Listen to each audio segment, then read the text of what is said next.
Dan saudara, saat ini sudah terhubung dengan jurnalis harian Kompas, Laraswati Ariadne Anwar, yang saat ini berada di New York, Amerika Serikat.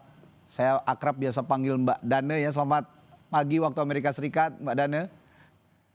Pagi Radi, pagi para pemirsa Kompas TV. Baik. Mbak Dane, jelang pembacaan pidato pada sidang umum PBB, apa saja agenda Presiden Prabowo selama di New York? Apakah sudah ada informasi mengenai poin apa yang akan diungkap ataupun dihantarkan oleh Presiden dalam pidatonya nanti? Ya, jadi Presiden kita Prabowo Subianto itu tiba di New York kemarin sore ya, waktu New York. Pesawatnya itu mendarat sekitar jam 5 sore, Mhm. terus dia tiba di hotelnya itu jam 18.45. Jadi dia, Bapak Presiden itu bertolak dari Osaka, Jepang. Oke. Sebenarnya kedatangan dia di New York ini telat dari jadwal yang sebelumnya, karena semestinya dia Hmm. jam 5 udah sampai di hotel. Eee, untuk agendanya Presiden, untuk hari ini di hari, Minggu, 21 September 2025 di New York, belum ada agenda di luar, dia masih koordinasi internal katanya. Oke. Pak Presiden baru akan datang ke Sekretariat Jenderal PBB nanti, pada Senin, tanggal 22 September.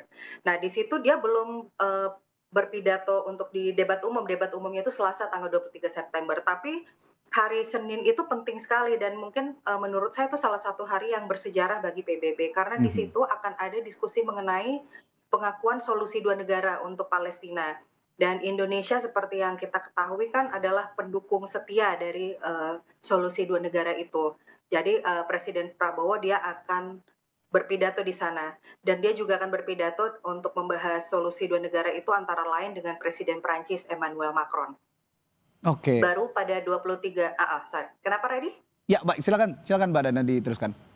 Ya, baru nanti pada 23 September itu dia akan berpidato di debat umum PBB. Nah, ini Hmm. unik ya. Jadi, Presiden Prabowo itu akan memperoleh giliran ketiga. Jadi tradisi di PBB itu adalah giliran pertama itu selalu Brazil yang pidato, karena dulu waktu ceritanya waktu PBB itu baru, ada, kan mereka setiap kali membuka sidang umum selalu bertanya, "Ayo siapa yang mau pidato duluan?" Dan Brazil itu selalu yang mengangkat yang, "Saya duluan," gitu. Jadi sejak Oke. 1955 itu Mhm. tradisinya adalah Brazil selalu menjadi pidato yang pertama, yang kedua Amerika Serikat selaku tuan rumah. Nah, untuk tahun ini sistemnya ada pengundian. Jadi, diundi gitu negara mana, karena Hmm. karena kalau misalnya dari urutan abjad A, B, C, D kan nggak adil ya negara-negara yang, berawalan dari huruf A, Ya. mereka akan selalu berpidato duluan. Nah, Indonesia Hmm. kebetulan dapat undian tahun ini untuk berpidato setelah tuan rumah, jadi yang nomor 3. Oke. Nah, ada informasi juga Mbak Dana, apakah, Presiden nanti juga akan berencana bertemu diaspora di sana atau dengan, warga negara Indonesia yang ada di Amerika Serikat? Kalau untuk agendanya saat ini kita belum mendapat informasi yang lebih lanjut, bahkan Hmm. untuk agenda bilateralnya sendiri belum banyak, yang kita ketahui ya, karena ini kan dinamis sekali. Yang pasti Presiden Prabowo akan bertemu dengan Sekjen PBB Bapak Antonio Guterres, Oke. di dalam sidang, debat umum itu tanggal 23 itu dia akan berpidato mengenai pentingnya multilateralisme.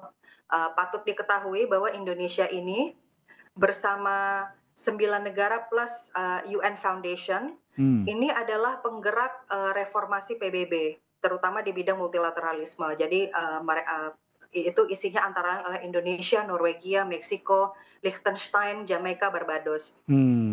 Ini adalah negara-negara yang menganggap bahwa PBB itu penting, tetapi, sistemnya itu sudah, mungkin bisa dibilang ketinggalan zaman dengan situasi sekarang. Karena sekarang ini kan negara-negara yang dulu mungkin kuat ketika PBB Ya. baru dibentuk, sekarang pengaruhnya ya tidak sekuat dulu. Negara-negara yang dulunya bukan siapa-siapa, salah satunya Indonesia, India, Cina, Brazil, sekarang memiliki pengaruh yang, lumayan signifikan gitu. Nah, Ya.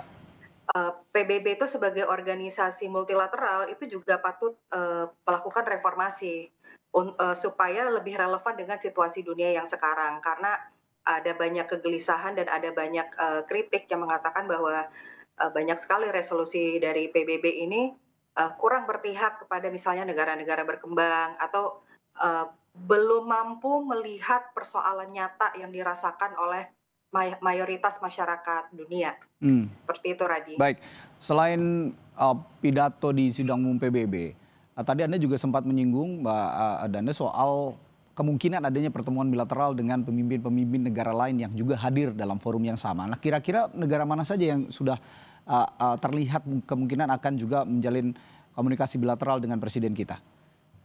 Kita belum tahu ya, karena Hmm, sejauh ini ya informasi terakhir yang saya peroleh itu malam tadi, mhm.